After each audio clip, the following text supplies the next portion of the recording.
A lo largo y ancho de nuestro planeta hay una increíble variedad de paisajes asombrosos. Uno de los más bellos del mundo es el río Mekong. Fluye desde el Tíbet a lo largo de 4.350 kilómetros hasta el mar de China meridional.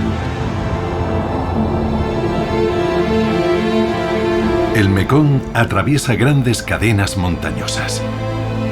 Se precipita en cascadas. Se expande en lagos increíbles. Y nutre una de las regiones más diversas de nuestro planeta. Los elefantes tienen la oportunidad de tener crías y de aumentar su población en el futuro. Los peces que habitan en él se cuentan por miles de millones. El Tonlé Sap es el corazón palpitante de Camboya. Y da de comer a más de 60 millones de personas. Aquí estamos, en un mercado flotante. Es increíble. Este poderoso río se enfrenta a grandes desafíos. Este es el momento de apreciar su valor y de admirar sus maravillas.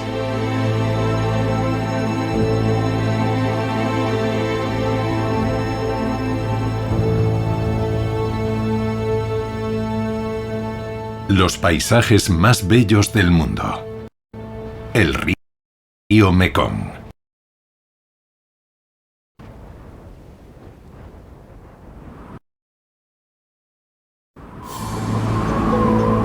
El río Mekong comienza su gran viaje hacia el mar en una zona que se ha llamado el techo del mundo.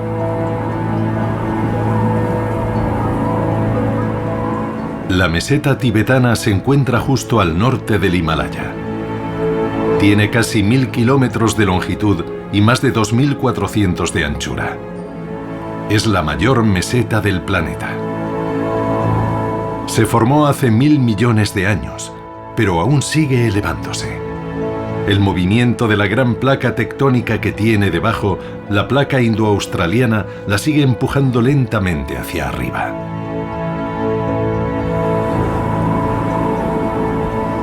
Conocidos como el tercer polo, los glaciares tibetanos son, después de los casquetes polares, la mayor fuente de agua dulce del mundo.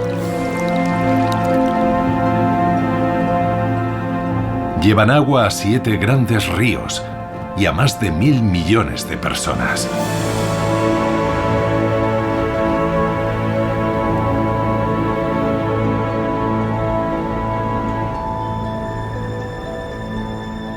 Según una leyenda popular tibetana, Buda creó los ríos llevando una espada gigante a las montañas y haciendo en ellas grandes tajos para liberar el agua.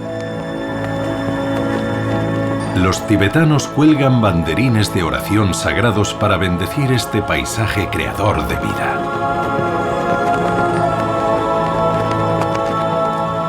Aquí el Mekong, que va ganando caudal lentamente, se conoce como Sa-Chu, o río de rocas.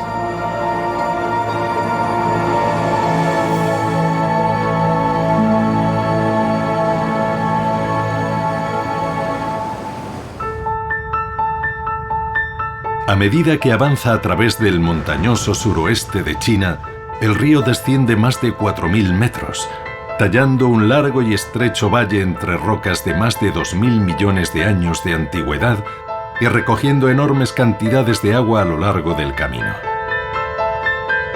Hasta que llega a la frontera entre Myanmar, Tailandia y Laos, el llamado Triángulo de Oro.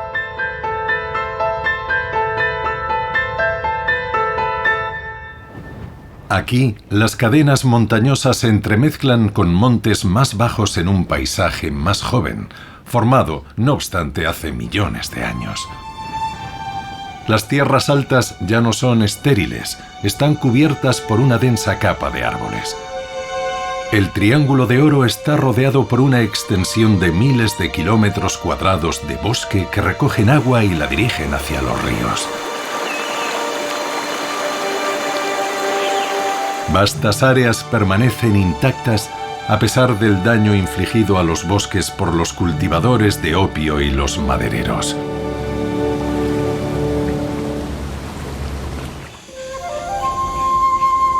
Gran parte son bosques antiguos que se formaron tras la última glaciación. Desde hace miles de años, el Gran Mekong ha sido un refugio para una extraordinaria variedad de especies. Esta es una de las regiones con mayor diversidad natural del planeta. El Gran Mekong mantiene a 20.000 especies diferentes de plantas, hasta 800 especies de reptiles y anfibios.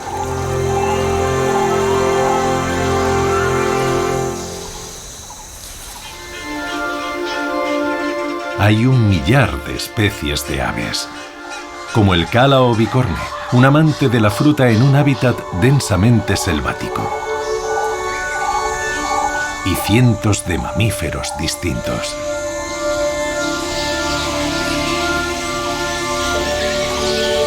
Entre ellos, especies raras y en peligro de extinción como el gibón de manos blancas, capaz de dar saltos de 8 metros. Se cree que nunca bajan al nivel del suelo.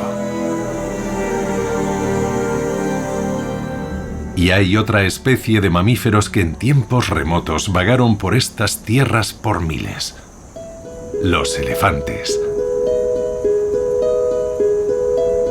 La mayoría de los elefantes han desaparecido víctimas de la caza furtiva y de la destrucción de su hábitat. Pero en Laos, a orillas de uno de los muchos afluentes del Mekong, se encuentra el santuario de Mandalao, donde todavía se pueden encontrar algunos. Kumhum Duanchan es un antiguo maut que desde niño aprendió a montar y cuidar elefantes.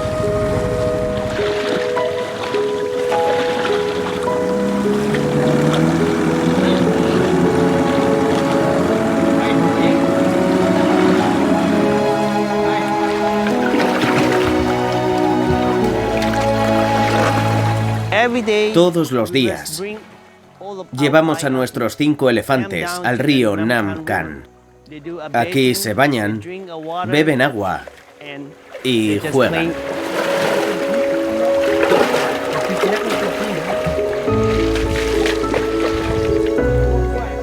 El agua es muy importante para los elefantes.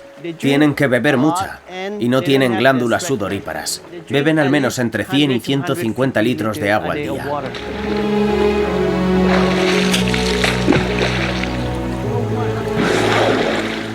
El agua del Nam Khan es muy importante para los elefantes y para la población de la zona. Estos 5 elefantes se cuentan entre los 800 que quedan en todo Laos. Hace 5 años, el santuario compró 400 hectáreas de selva para contar con suficiente espacio, con la intención de que este pequeño grupo de elefantes pudiera vivir como sus antepasados. Ahora llevamos a pasear a los elefantes para que puedan salir y comer fruta fresca en la selva.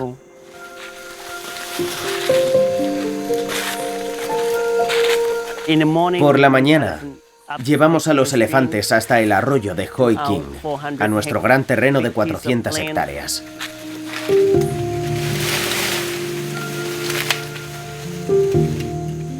Allí tienen mucho jengibre salvaje, enredaderas y mucho bambú, que es lo que más les gusta.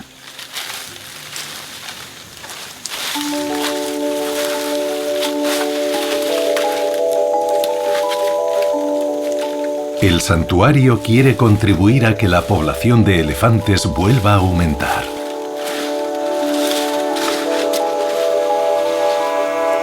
Aquí tienen la oportunidad de criar y aumentar su población para el futuro. Necesitan un gran espacio y un gran territorio y que no haya gente a su alrededor, ni tampoco furtivos ni cazadores.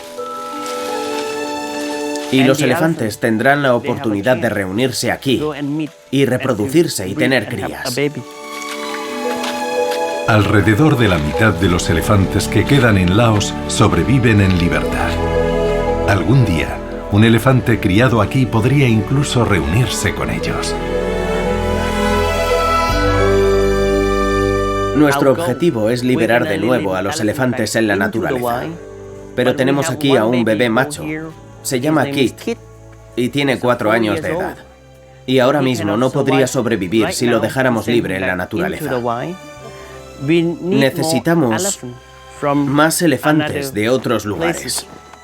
En Mandalao trabajamos con un zoo belga. Tienen crías de elefante que van a traer a Mandalao. Así, podremos liberarlos juntos al mismo tiempo en la naturaleza. Al menos tendrá 2 o 3 amigos y podrán sobrevivir y aumentar la población para el futuro.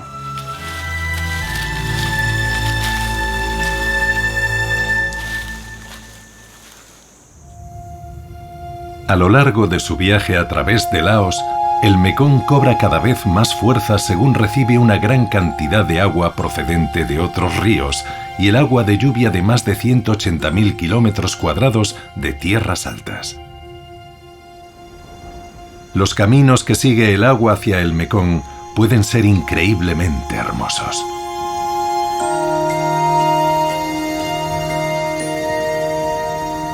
En la cascada de Quang Si, la cascada de los ciervos, el agua desciende por gradas de piedra caliza hacia una serie de pozas de color turquesa. Cuenta la leyenda que las aguas de este paraje eran tan hermosas que un ciervo dorado decidió convertir las cataratas en su hogar. La belleza natural de la zona ha inspirado la espiritualidad humana.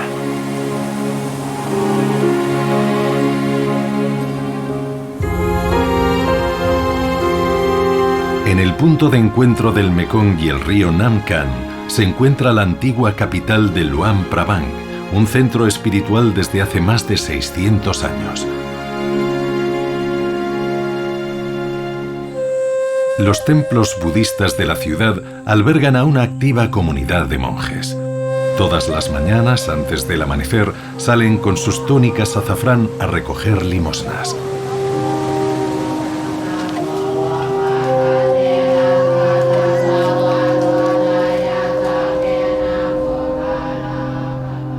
Dominando la ciudad se alza el sagrado monte Fuxi.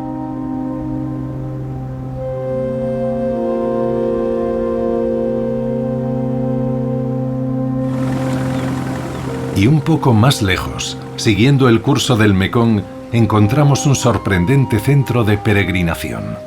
Cuevas a la orilla del río con miles de imágenes de Buda.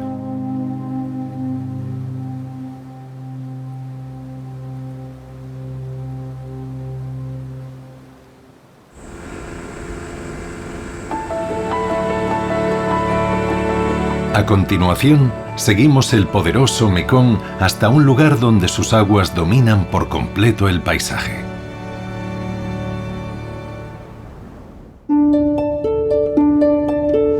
Estamos siguiendo el curso del gran río del sudeste asiático, el Mekong, en su viaje a través del país de Laos. A lo largo de esta parte del río, la pesca tradicional con redes sigue siendo habitual. A orillas del río se pueden ver aves acuáticas como el picotenaza asiático. O incluso con suerte, el ibis gigante, en grave peligro de extinción, una imponente ave de más de 1 metro de longitud. O los búfalos de agua, que se crían para arar las granjas de los alrededores.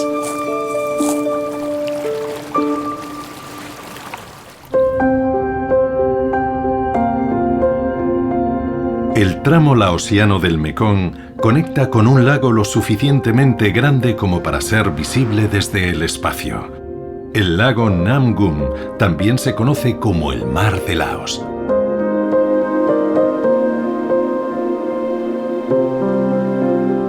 Aunque parezca un auténtico paraíso natural, se trata en realidad de un embalse artificial creado a finales de los años 60, cuando Laos construyó su primera presa hidroeléctrica.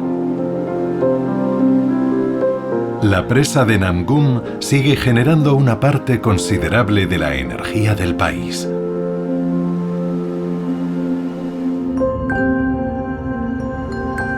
Pero a continuación, el Mekong sigue su antiguo curso natural durante cientos de kilómetros, avanzando entre montañas a lo largo de las llanuras bajas de la meseta de Korat.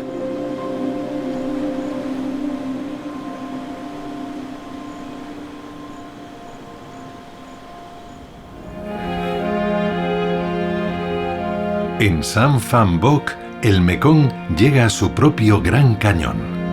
En la estación seca, de diciembre a mayo, San Phan Bok, que significa las 3000 pozas, revela un paisaje acribillado de orificios creados por el río mismo, por el efecto del giro de los remolinos de agua cargados de sedimentos sobre el lecho de arenisca del río a lo largo de millones de años.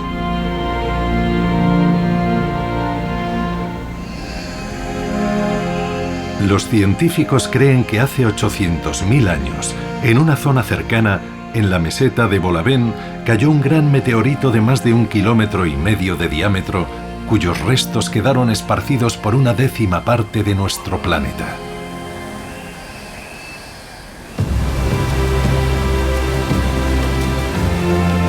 Cuando el poderoso Mekong está a punto de salir de Laos, alcanza el punto de mayor anchura de todo su curso, casi 13 kilómetros de orilla a orilla.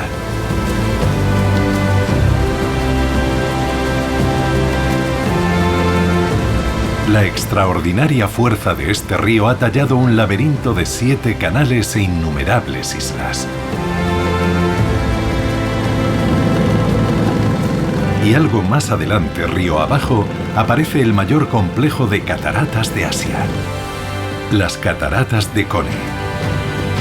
Creadas por la presencia de una capa superior de dura roca basáltica que resistió la erosión del agua, por aquí caen casi 10 millones de litros de agua por segundo. Casi el doble que por las cataratas del Niágara.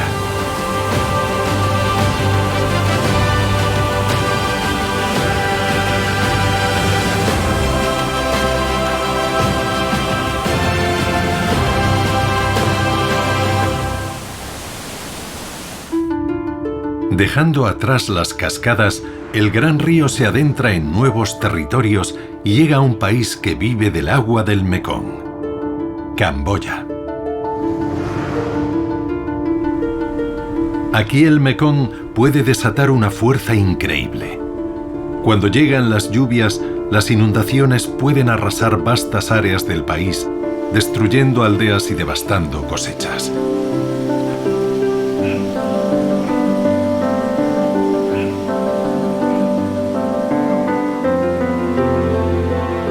El desbordamiento de sus aguas se puede ver desde el espacio.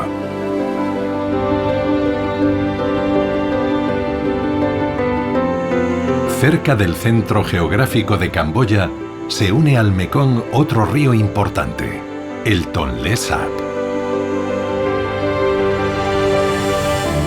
El Tonlé Sap cambia de curso de forma natural. En la temporada de los monzones, el Mekong crece tanto que el Tonlé Sap se ve obligado a fluir hacia atrás, alejándose del mar. Y este río, fluya en el sentido que fluya, conecta el Mekong con el gran lago de Tonlé Sap.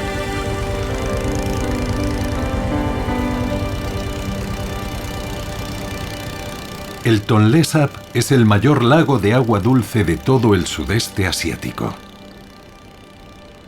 Y la fuerza vital de todo el sistema fluvial del río Mekong.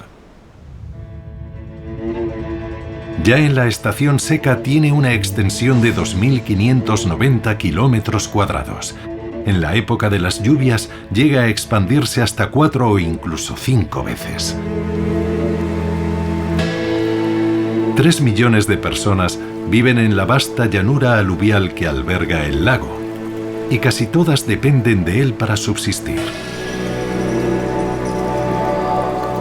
Cada año de octubre a marzo, el lago siempre ha acogido a una de las mayores migraciones de animales del planeta, con la llegada de miles de millones de peces, que lo convierten en la mayor pesquería interior del mundo.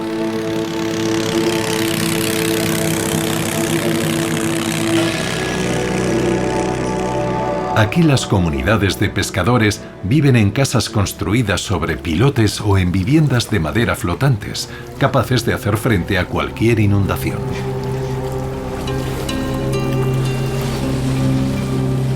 Mientras haya agua, habrá peces que pescar.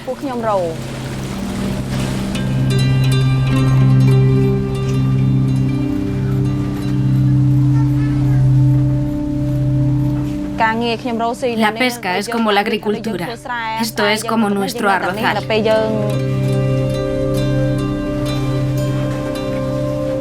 La pesca es el único trabajo que he tenido. Nuestras vidas dependen de ella. Me gusta vivir aquí, no quiero irme nunca.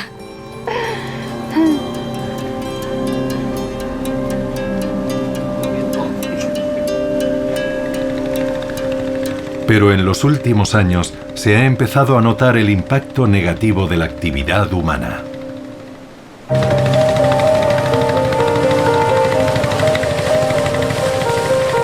Seila Chea estudia el lago. Es la directora del proyecto Maravillas del Mekong, una colaboración entre universidades internacionales y el gobierno de Camboya.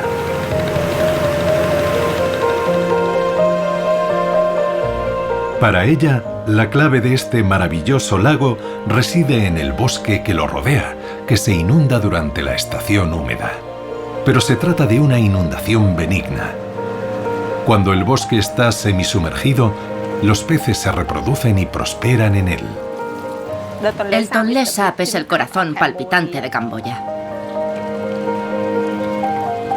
Muchos investigadores han constatado que el gran lago Tonlé Sap se enfrenta a grandes retos.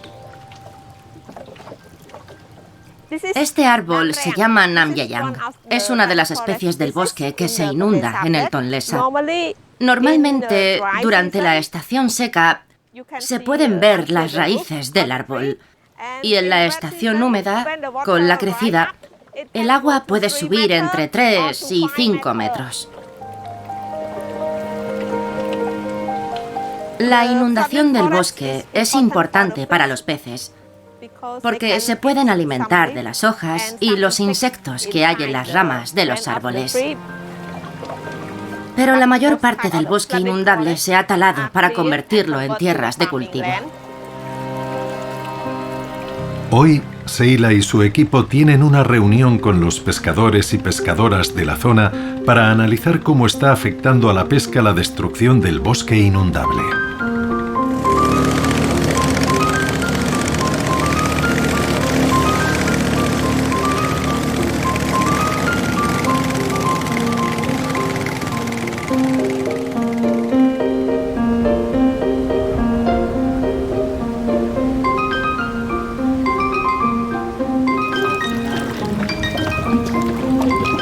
Pescan con grandes trampas tradicionales en forma de flecha.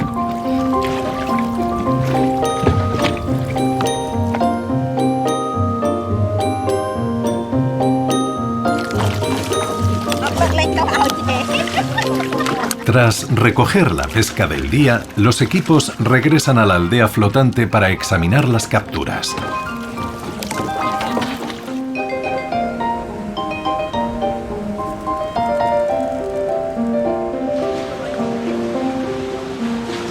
Acabamos de volver de pescar en el lago Tonlé Sap y ahora estamos midiendo el pescado. Separamos los peces en dos grupos, los de alto valor de mercado y los de bajo valor de mercado. Ahora estamos midiendo las especies de peces de alto valor de mercado. Durante los últimos años ha fluido menos agua al lago a causa de la construcción de nuevas presas río arriba y por los efectos del cambio climático que ha hecho disminuir las precipitaciones durante la temporada de lluvias. Estos son pequeños, pero también son peces de buena calidad. Antes de 2019, los pescadores podían capturar peces más grandes, de entre 2 y 3 kilos, en el bosque inundado. Pero ahora, la cantidad de agua en la que viven los peces es menor y no es capaz de inundar el bosque. Y eso ha afectado a los peces. El volumen de pesca ha disminuido y la cantidad de peces grandes también. El número de peces ha bajado. Eso se lo puede decir cualquiera. Hace unos años, yo personalmente podía pescar unos 30 o 40 kilos de peces. Pero este año, como mucho, habré podido pescar unos 10 kilos, no más.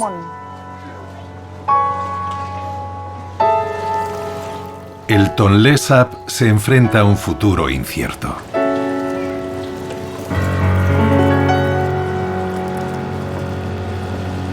El lago tiene además un pasado extraordinario.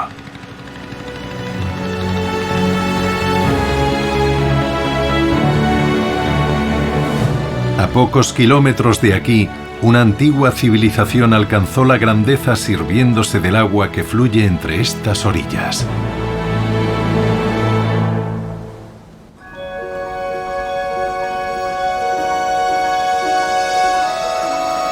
Nuestro viaje a lo largo del río Mekong nos ha llevado a lo largo de más de 3.600 kilómetros desde su nacimiento a Camboya. Ahora hemos llegado a tierras más bajas, no muy por encima del nivel del mar. Aquí abundan las mariposas, como la cola de golondrina o los ninfálidos. Y la vida vegetal también cambia. Se pueden ver hibiscos rojos. O la flor nacional de Camboya, el fragante runduol o Sphaerocorinea finis, que los camboyanos utilizan para tratar los mareos. En las profundidades de la jungla, no muy lejos al norte del gran lago Tonlé Sap, se encuentran los restos de una civilización extraordinaria. Durante siglos, muchas ruinas quedaron abandonadas a merced de la selva, envueltas en lianas, banianos y ceibas. En el siglo XIX, los gobernantes franceses de Camboya empezaron a talar la jungla y descubrieron estas ruinas. Esta es la antigua gran ciudad de Angkor.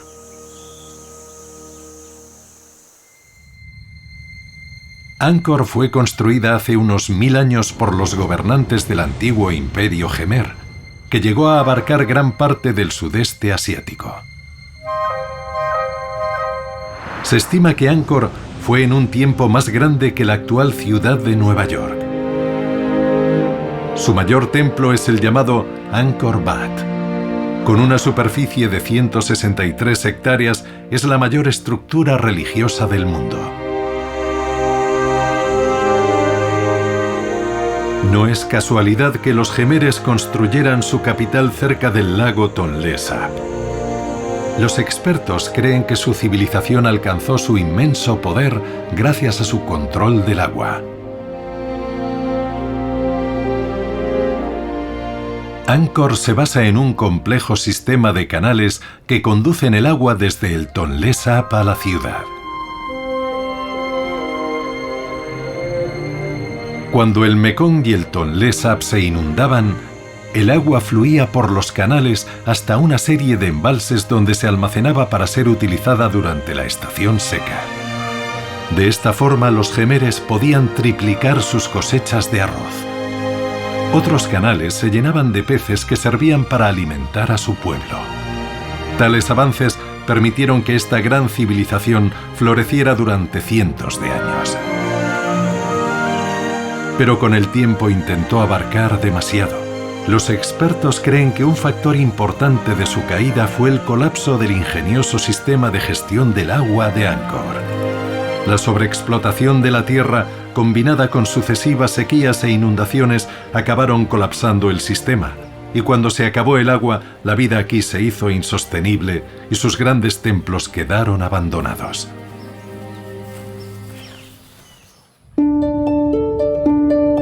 Puede que Angkor se colapsara, pero a solo 120 kilómetros río abajo, una ciudad moderna sigue utilizando muchos de sus principios.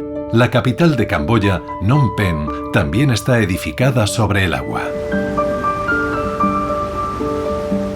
Phnom Penh nació como un pueblo a orillas del Mekong, con casas construidas sobre pilotes de madera o viviendas flotantes sobre el gran río. Cuando los franceses colonizaron el país a mediados del siglo XIX, construyeron sobre la pantanosa llanura aluvial y drenaron el agua con un sistema de canales no muy diferente al de Angkor. La ciudad siempre se ha inundado durante la estación de los monzones, y eso supone un reto para todos los edificios de la ciudad, ya sean pequeños o grandes.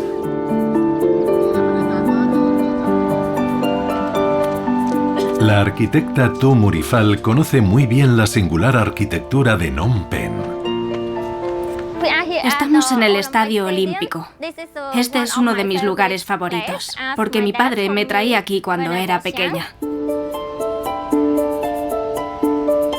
Este es un espacio público muy importante para la gente de la ciudad, desde los años 60 hasta ahora. La gente sigue utilizando este lugar. Viene aquí a pasar el rato. Pueden reunirse, quedar aquí y hacer ejercicio.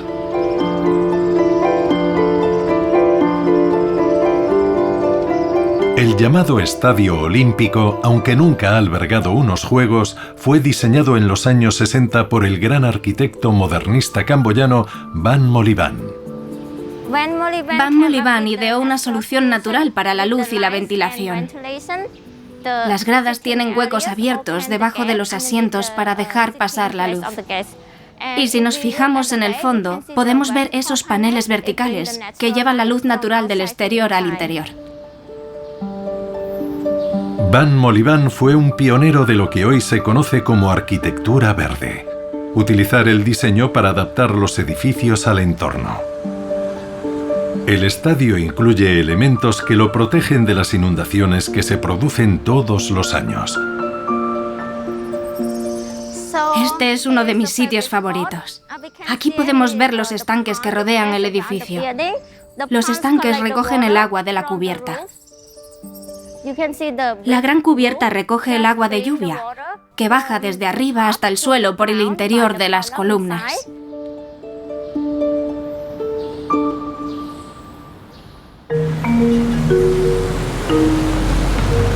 Entre finales de los años 50 y mediados de los 60, Van Molivan construyó más de un centenar de edificios en la acuática Camboya. Dos de los mejores están en la Real Universidad de Phnom Penh. Estamos en el Instituto de Lenguas Extranjeras. El edificio fue diseñado por Van Molivan en 1965 y se terminó en 1972. Y aquí también es clave la gestión del flujo de agua. El uso de estanques es uno de los rasgos característicos de la arquitectura de Van Molivan. Está inspirado en los templos de Angkor, en lo que llamamos el sistema hidráulico Khmer. Los templos angkorianos se construían con estanques a su alrededor para recoger el agua del edificio. Van Molivan también construyó su propia versión en hormigón de las tradicionales casas sobre pilotes camboyanas.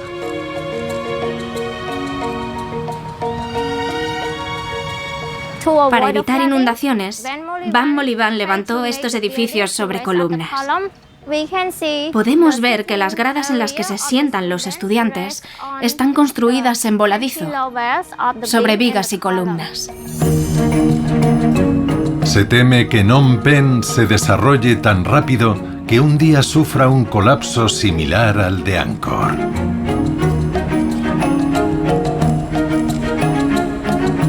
El precio del terreno ha subido tanto que muchos lagos y canales de la ciudad, esponjas cruciales para las inundaciones anuales, se están desecando.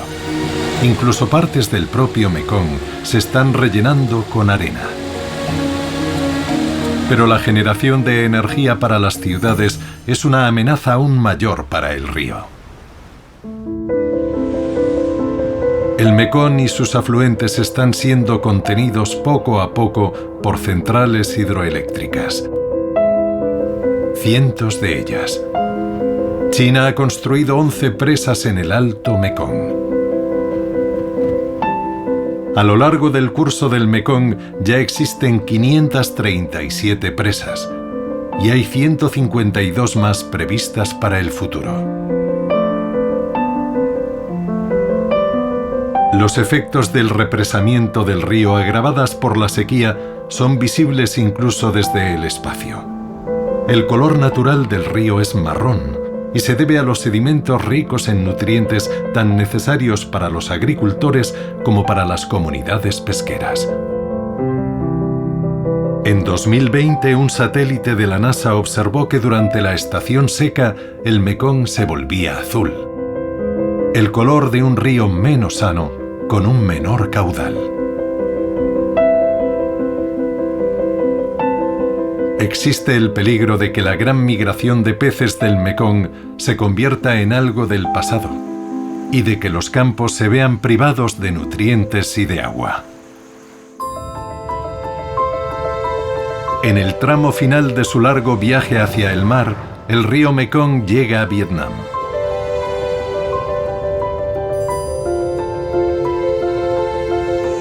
Aquí hay un tipo diferente de bosque. Son los manglares que se dan en zonas pantanosas de aguas salobres costeras. Gran parte se ha perdido en favor de las tierras de cultivo, pero hay áreas protegidas como el bosque inundado de Tra Su. Aquí, el árbol más prominente es el cayeput, un árbol retorcido, inusualmente alto para un entorno tan acuático. Tra Su es también un santuario para 70 especies de aves, como el pato aguja oriental, el ana de pico pinto y una enorme variedad de garzas. A medida que el Mekong sigue avanzando hacia el mar, se divide en canales conocidos como los 9 dragones. Es el delta del Mekong. Por término medio, la tierra está a menos de 1 metro sobre el nivel del mar. Gran parte de esta región estaría cubierta por el mar si no fuera por los sedimentos que han sido arrastrados hasta aquí durante miles de años por el propio Mekong y que se han compactado formando estas masas de tierra. En el delta del Mekong viven unos 20 millones de personas. La vida transcurre sobre el agua, en casas y granjas que dan a una inmensa red de canales.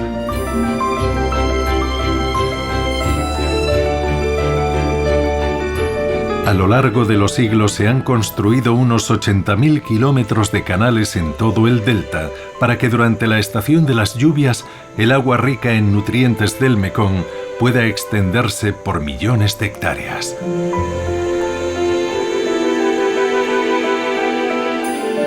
Aquí el mayor cultivo es el arroz. Los arrozales se extienden a lo largo y ancho del delta. El arroz se sigue sembrando y cosechando a mano, con 3 cosechas cada año. El delta es una de las regiones agrícolas más importantes del planeta. Produce alimento suficiente para mantener a 200 millones de personas en todo el mundo. En el centro del delta del Mekong está Can Tho, una ciudad acuática y la más grande de la región.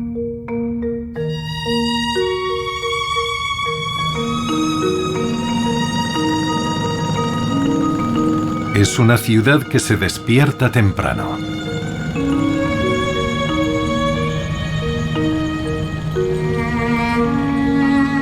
y gira en torno a un acontecimiento matutino muy especial que solo es posible vivir en barca. ¿Llevas mucho tiempo esperando? La periodista local Mai Huyen-chi lo ha hecho muchas veces levantándose antes de... Esto es más. Ver el mundo con otros ojos. Perderse en las vistas. Y vivir los mejores momentos de tu vida con el amor de tu vida.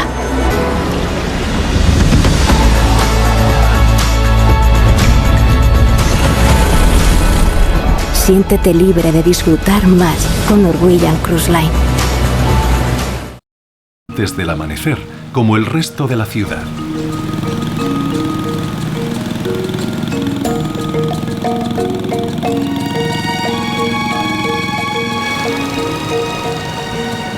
Son algo más de las 6 y estamos en el majestuoso río Mekong, en Kanto.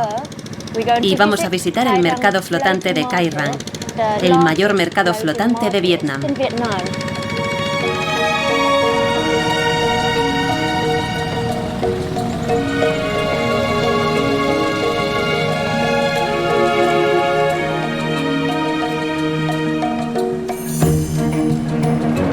Aquí estamos, en un mercado flotante.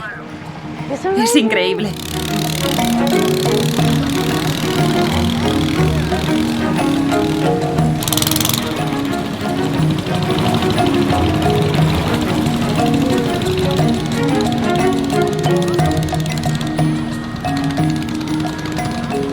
Todas estas barcas vienen de diferentes provincias del delta del Mekong y traen frutas o especialidades de cada pueblo al mercado flotante de Cai Rang para comerciar con vendedores locales o de otras ciudades. Y los mayoristas se quedan aquí 3 días o una semana hasta que lo venden todo y después regresan con las barcas vacías de vuelta a sus pueblos y vuelven a cargarlas para regresar al mercado. Así es como funciona y así es como ha funcionado desde hace cientos de años. Vietnam produce 1 millón de toneladas de sandías cada año y gran parte de ellas pasan por este mercado. Es porque se acerca el año nuevo lunar y por eso hay muchas sandías. En nuestra cultura, los colores de la sandía representan la suerte. Es muy bonito decorar la casa con los colores de esta fruta y además es su temporada. Por eso se puede ver que la mayoría de las barcas están vendiendo sandías ahora mismo.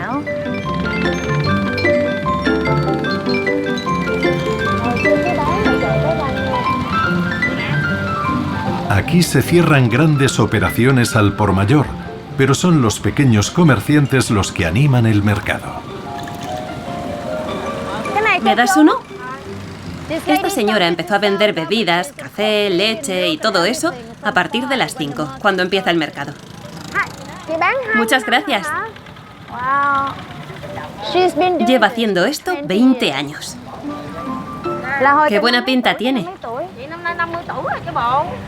Antes trabajaba en los arrozales, pero se dio cuenta de que este oficio daba mucho más dinero. ¡Adiós! Para los vendedores, el mercado es su medio de vida. La mayoría se especializan en un producto concreto. El señor Pham Van Ho y la señora Lee Ti Hong llevan 2 décadas vendiendo mangos. ¿Ha habido muchos cambios en el mercado de Cai Rang desde que ustedes eran jóvenes? Sí, ahora está más concurrido y más animado. Sí, más animado. Hay buen ambiente. Cada vez va mejor. Las ventas son mayores. Es verdad. Estamos muy contentos. Es un mercado que viene desde largo tiempo. El año pasado, el gobierno lo reconoció como parte de nuestro patrimonio cultural. Forma parte de nuestra tradición.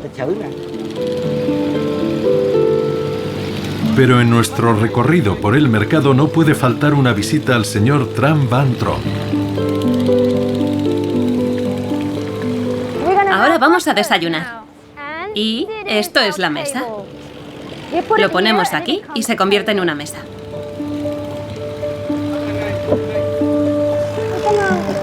Esta Es la comida típica del delta del Mekong.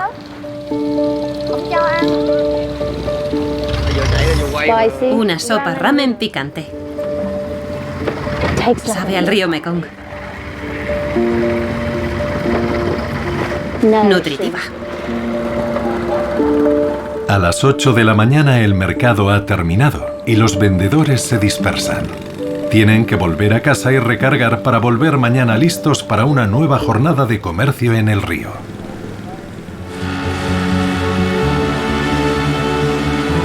Más allá de Can Tho, el Mekong se acerca al final de su gran viaje después de recorrer 4.350 kilómetros desde las montañas del Tíbet a través de 6 países.